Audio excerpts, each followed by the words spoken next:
ও আমার কলিজার টুকরা ভাইরা, মাথাটাকে নিচু করে জীবনের সব গুনার ফিরিস্তিগুলো একটা একটা করে স্বীকার করে আল্লাহরে বলেন, আল্লাহ আমি পাপী, আল্লাহ আমার চেয়ে বড় পাপী এই দুনিয়াতে কেউ নাই, আকাশের নিচে জমিনের উপরে আমার চেয়ে বড় পাপী কেউ নাই। একটা একটা করে আল্লাহ স্বীকার করি আমি পাপী, সব পাপের স্বীকৃতি দিলাম। পৃথিবী না জানুক আমি তো জানি আমি কি পাপ করেছি, হায় আমার পাপের করলে বিচার, বাঁচার আমার নাই উপায়। দয়াময় তুমি মাফ করো আমায়, মাফ করো আমায়। আল্লাহ তাআলা যদি দয়া করে আমাদেরকে মাফ না করে, আমাদের বাঁচার কোনো উপায় নাই। আপনি কি ভেবেছেন আপনার নামাজ দিয়ে আপনি জান্নাতে যাবেন? আপনি তাহাজ্জুদ গুজার, সেজদা দিতে দিতে কপালে দাগ ফেলেছেন, এটা আপনারা জান্নাতে নেবে না?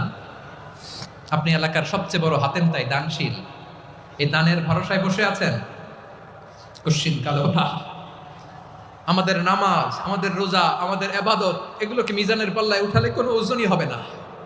তবে আমাদের একটা কৌশল জানা আছে, আমরা আল্লাহর রহমতের ভিখারি।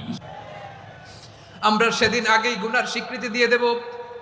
আমরা বলবো, আল্লাহ তুমি প্রশ্ন করার আগে তোমার একটা কথা বলি, আমারে কিছু জিজ্ঞেস করো না, আমি সব করেছি। এমন কোন পাপ নাই যে পাপ আমারে দিয়ে হয় নাই। তোমার রহমত দিয়ে তুমি জান্নাতে পাঠাবা, তোমার দয়ায় জান্নাতে যেতে চাই, আমল দিয়ে না। পারবেন বলতে? কিয়ামতের দিন আমরা বলবো, আল্লাহ আমার আমল দিয়ে জান্নাত চাই না, আমি তোমার দয়া দিয়ে জান্নাত চাই। তোমার দয়া ছাড়া আমার কোনো উপায় নাই। কারণ আল্লাহ যদি বিচার করে, বাঁচার কারো উপায় নাই। আল্লাহ যদি বলে ফেলেন তুই এটা করলি কেন, ওখানে গেলি কেন, কোরআনে 1000 বার নিষেধ করলাম তারপরেও এই পাপে জড়ালি কেন, এরকম প্রশ্ন ছুড়ে দিলে আমার উত্তর আছে? বাঁচার কোনো উপায় আছে? আপনার আমল দিয়ে জান্নাতে যাবেন? কি দিয়ে যাবেন?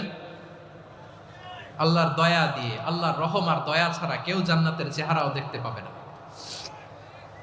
আমার প্রিয় ভাইয়েরা, এই দোয়া আল্লাহর কাছে পছন্দনীয় হওয়ার কারণ 3টা। দোয়ার প্রথম অংশে আছে তাওহীদ, আল্লাহর একত্ববাদের ঘোষণা।